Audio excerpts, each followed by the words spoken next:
Welcome to the No Shave Man Cave February 24th Raw recap. I have a really hot take. I'm going to probably piss some people off. Stay tuned for the end to hear it.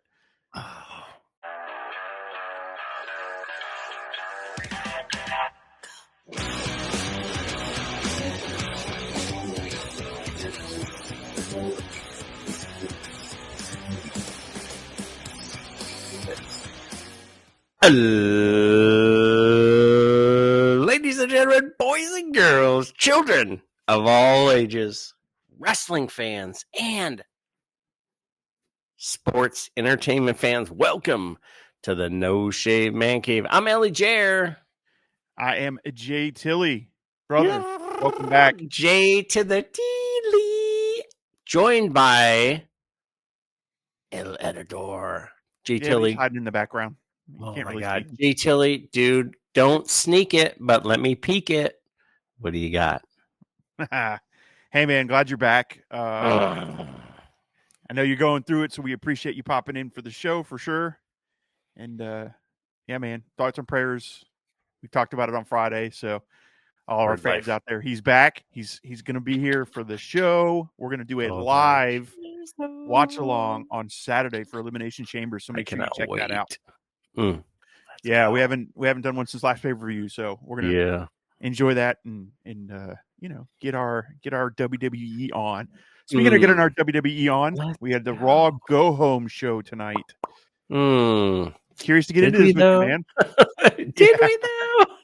This was a rough. This is the second Go Home show they've done where I left it going, what did it really accomplish? What did I miss? Yeah.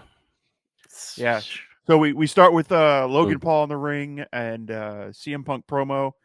Not a whole lot here other than watch Elimination Chamber. I mean, that's kind of what the whole show was. Is let's cut promos and talk about going to the chamber. Right. I didn't get much substance out of this. I don't know if you got anything extra with your WWE brain or. Yeah, my WWE brain was waiting for a bunch of run-ins to sort of like, close out the crowd or, close out the group that would be in the match. And I was like, okay, well, no, that's cool. We'll see them on Friday. But why wouldn't you have something that would sort of tell you what was going to. So like Wrestling 101, I'm going to tell you what I'm going to tell you. Then I'm going to tell you, and then I'm going to tell you what I told you. And then I'm going to hit my music and I'm going to go to the hard cam. And then everybody's going to leave and they're going to be like, oh my God, I can't believe it. Like we missed like this huge thing. So kudos to, the WWE keeping us, captivated on NXT. Netflix. On Netflix, which is a service that I pay extra for, which, by the way, just increased my monthly service fee, and I still have commercials. So there's that. FNA, man. Great commentary. I fucking love me some McAfee. Dude. Funny. Dude, keep him coming, dude. I love his belt buckles. So I think the thing with McAfee that I've learned to enjoy is I watch it through a VPN. So him and Cole cutting up like while everybody's at commercials. All right, that's a lot of fun because they harass each other so much. And he just absolutely is relentless. He's that. Like talking about how his shirt was really tight on Logan Paul's show and how his buttons would pop in. He was giving it such a hard time. It was where they were like fighting for the life or whatever. So he's growing on me. I mean, as much as he annoys me, he's growing on me. F&A, man. That's fucking cool. Yeah. So the first match of the night, though, was the triple threat with Ludwig, Kaiser, Pete Dunne, and Penta. And it went exactly how I thought it was going to go. The whole reason I think they set all this up was to give Penta his first loss, so we can't have him as being undefeated, but have it as a triple threat, goofy match. So like Ludwig ends up winning it by stealing the pin after some pretty cool sequences in the match. I mean, you got to say the match was good. see previous week's comments about what I think they're doing with Penta right now and how AJ Styles coming back, I think might have thrown a curveball into his run, but we'll see.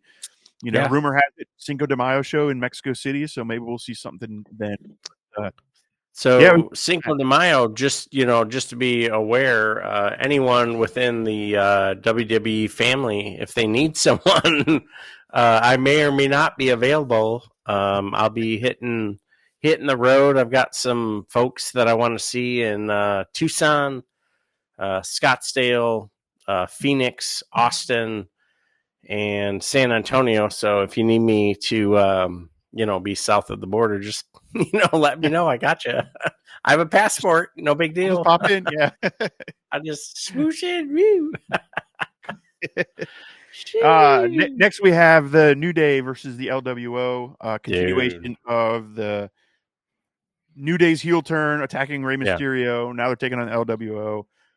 Again, pretty decent match. No real big complaints or crazy things on it. Ends with the New Day winning and then beating down the LWO, and then Dragon Lee makes a return. Personally, I think they're setting up Dragon Lee and Rey Mysterio versus the New Day sometime. Obviously not Elimination Chamber. I guess they're going to pull this out a little bit longer, but what do you think? Yeah, it's like, okay, well, cool. You're going to have a tag team match with a couple of luchas against one of the most decorated tag teams in WWE history. Well, are you just going to have a tag team match for the sake of having a tag team match? Or is someone going to be strapped up? Or is it going to be the winner of the match will become the new, tag team champion? It's to have a match for the sake of having a match. This isn't NWA. This isn't Starrcade. This isn't the first WrestleMania. This is a continuation of a story. There should be something that we're like putting our thumb on. So I hope the decision makers behind the curtain and Gorilla are like, all right, cool. We're going to do this with this. We're going to do that. We're going to have 2 singles matches, and it'll set us up for a tag team. And that will get us to WrestleMania, or that'll get us to whatever, or that'll get us to SmackDown before WrestleMania, whatever. So hopefully there's a plan, because it doesn't seem like right now there's a clear path to the answer. So right, yeah, it's happening, I guess, is the best way to put it. Man. Then we get a slew of backstage vignettes, I guess, or interviews. You have Dom and Finn of the Judgment Day going back and forth and talking about how they can't get along. Raquel Rodriguez and Liv Morgan come in, and they're talking about their upcoming match and telling the guys to get along.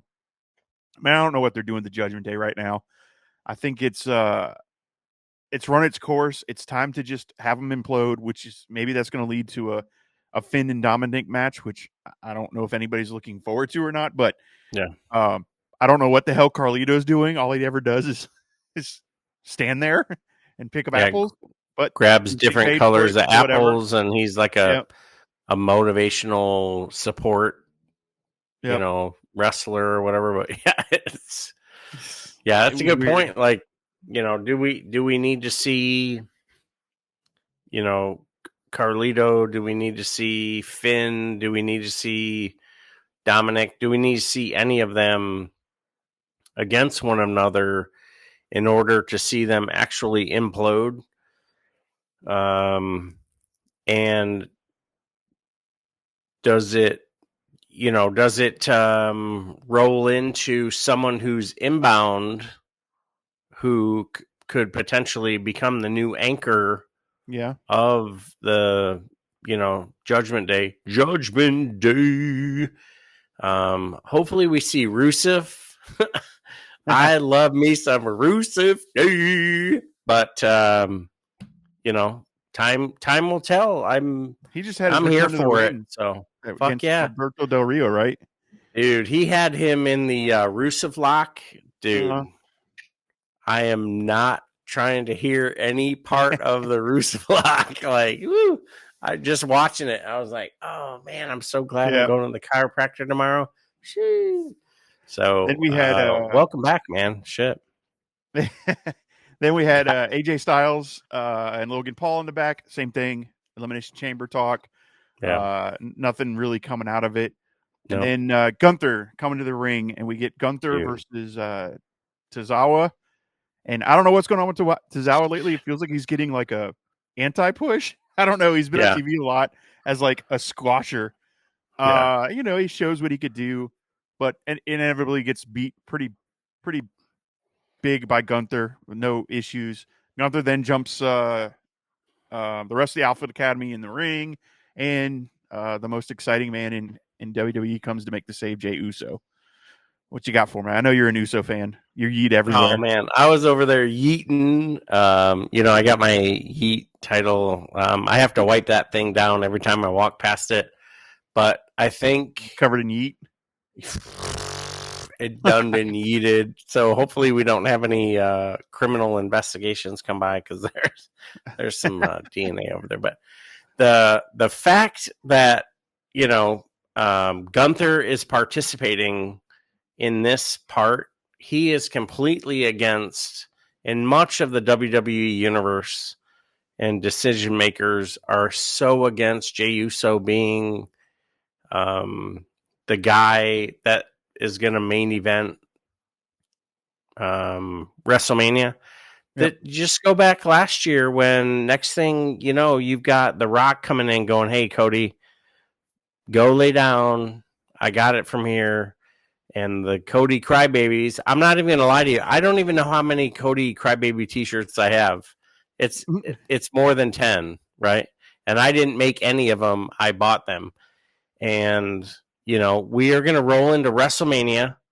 Right. We are going to have a Monday Night Raw, a Friday Night SmackDown, tag team, women's championship. We're going to have gimmick matches on each night, and the needle is going to move. And dude, folks are going to get freaking yeeted in Vegas, and it's going to slap. And I'm not even mad about it, and I'm excited. So I'm going to throw us on a little tangent because I want to get your opinion on something that bothered me a lot about this whole thing with Gunther. Why are we putting our champion in the middle of the card instead of the opening or the ending? And why are we treating him like a cruiserweight and not putting that emphasis on the title? Yeah. And you being the championship-minded guy you are, I'm just curious your opinion on that before we move forward and try to breeze through the rest so we don't bust our time. Yeah, so we're putting Gunther in the middle of the card just to remind people, oh, hey, by the way, Gunther's the champion. And we have some opening matches, and then we're going to close it with a gimmick or a tag team or a, you know, something or other, even though this is like legit the last show before a damn PLE. Right. So I think they they legit missed the mark, and they're like, well, here's a dart. We're just going to give you we're going to give you 4.5 minutes before a PLE, and we hope your match works out okay. Love you, got to go by. Yeah, let us know in the comments what you think about the whole Gunther run. You can also, I think we talked about it a couple weeks ago on how I just think that they are not using him appropriately, and he should have been in the Rumble and all this other stuff. But all right, great looking title. Love the side plates. It's a cast title. If you're interested in getting a title from the boys over here at the No Shave Man Cave, hit us up, NSMC podcast, or here No Shave Man Cave, wherever you get your socials. Let us know. It's a two-week turnaround. We'll customize the shit out of that damn thing and make the leather sing. So let's go. Word. All right, then we got Dakota Kai versus Lyra Valkyrie. Pretty good match, really impressive match. Actually, I enjoyed this a lot. Yeah, pretty hard hitting, and but very hard hitting. Lyra Valkyrie holds on to her title. Good thing we didn't pin another champion again. So Lyra retains, but gets jumped after the match by Ivy Nile in what was really, really strong showing from Ivy Nile. I thought like Yeah. she looked stiff and strong, and it was really good coming out of that. Then we have Dominic Mysterio versus Braun Breaker. Kind of ends in a DQ with the Judgment Day jumping in. Yeah. Yeah. So that it was decent. It's not the match I thought we were going to be seeing, but I'm okay with it. Not at all. Yeah. I like Braun Breaker, so yeah. You get Braun on the screen. You get him running around. You get him doing some math. I'm freaking in. Anyone who doesn't know about Braun Breaker or Steiner math, you got to look it up because it is go watch it. Hilarious. Yep. Love that shit, man. Then we get to the part that I have an issue with. Uh-oh. And it was I have a bunch of issues with it, but I'll hit it here in a second. So yeah, Cody Rhodes comes to the ring, talks about the promo we just saw Friday with The Rock. Yeah. Which they had just shown a package for. And he's talking about he doesn't know what he's going to do, blah, blah, blah. He'll make a decision in Elimination Chamber. Then Seth Rollins comes out and confronts him, and Seth Rollins gives him the whole, don't you remember we were fighting him? I came to your side, and now you're taking his side. What frustrated me the most about this is, do they not realize they're running this same story with 5 different people right now? You've got KO and Sami Zayn. Oh, man, you backed him, but you and I were against him. It's Drew McIntyre's whole character right now. It's KO's whole character right now. It's Seth Rollins' character. Like, I'm like, come on, guys. Like, I understand storytelling and I understand intertwining your stories, but it only works if you're telling it one time, not 3 or 4 different times in a row. Because now you're going to have Solo and Jacob Fatu, I think, is going to go in that same story. Like, Jacob Fatu is going to be like, why are you standing next to Roman? We had you, like, it's, come on, like, get more creative. That was my big gripe, and that's the thing that was really frustrating me about it. Yeah, so now you have the perspective of the fighter in the fight, right? And you have all of these different perspectives except for John Cena. Because John Cena was like, hey, you can't see me. I'm going to go to the ICU, but I can see you. No, you can't. Okay, well, whatever. So it's so confusing, and I totally agree with you. Like, well, why are we doing these things? Why don't we have AJ Styles? Why don't we have, some of the bigger names? Instead, we went with, and I hope CM Punk walks out of this thing as the winner. He main events WrestleMania. I don't want him to win the title because I'm a Cody crybaby, but I totally agree with you. Like, there's storylines, there's parallel storylines, and then there's storylines that if they were to be allowed to intersect, they would be pure money, but instead they're parallel. So hopefully someone wakes up, I just feel like they're telling the same story though. Yeah. 4 different people. It's like, come on. Yeah. But that is what it is. Then my surprise of the night came next. We had women's tag team champion match between the tag champs Bianca and Naomi and Liv Morgan and Raquel Rodriguez. Another stellar match on this Raw. Like, there were some really good matches on this Raw, I thought. Stellar match, back and forth. Lots of shenanigans going on with interference. Dom comes out, all this other stuff. But in the end, surprisingly, Liv and Raquel win and are your new tag team champions, which I know automatically is going to bump it up in your beard rating because there's a title change. And you give me a title change, your boy is going to your boy is going to come over here and rub the silver and be just, all right, +1. So I'm Super Jack. Congratulations to our new tag team champions. That means that Cargill's getting ready to show up and show out and put Naomi and her sister through the table. And, Cargill, if you want to put me through whatever it is that you got to put someone through, I'm here for it. So, boom. Well, there you go. That is There the it Raw is, bro. recap. How many beers did you give it? Bro, we had a title change. We had a swerve. We had a hot crowd. 3.25 beards. And Really? I thought you'd go higher than yeah, that. 3.25. Let's I go. went 3. I went 3 total. Yeah, I went 3 total. So you went down from last week, which surprised me because I thought last week's show was way worse than this one. But but that's all right. That's all right. Oh, man. You can't go back. I got to work on my scoring system. Yeah, need a spreadsheet for yourself. Yeah. Hey, let us know what you think in the comments below. Did you like this Raw? Was it a better Raw? Was it a great go home show Raw? Let us know. Follow us wherever you get your podcast from. No Shave Man Cave. If you want to listen to the audio version in your ears, in your earbuds as you're working out, because nothing motivates you more than us. And make sure you like, subscribe to the show, to the YouTube channel, up to about 4,500 subscribers. Thank you, everybody. Thank you very much. Seeing some pretty good growth, so we appreciate that.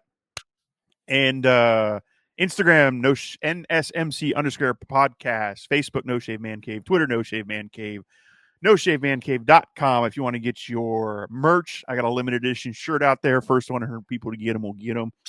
Got I'm not wearing my No Shave Man Cave hat. What? No Shave Man Cave hat. Now I'm reading my Catch for the Cure shirt or hat. So, but go grab your merch, and that's all I got. Hot tag out to you, brother. Take us home. Hell yeah, brother. Great to see you. Thank you so much to Jay Tilly. You're my boy, and I couldn't be any more prouder to be your tag team partner. To Tony for holding everything down behind the scenes, and to everyone behind the scenes holding it down. I totally appreciate it. Everything that we got going on here at the No Shave Man Cave and Veterans Championship Wrestling. I am so jacked to the nines as we get ready to roll into 2025. We have some massive pay-per-views. We've got the road to WrestleMania, All In, All Out, everything in between. I cannot wait to see what we have in store. So take care of yourselves, take care of each other, and we'll see you on the floor.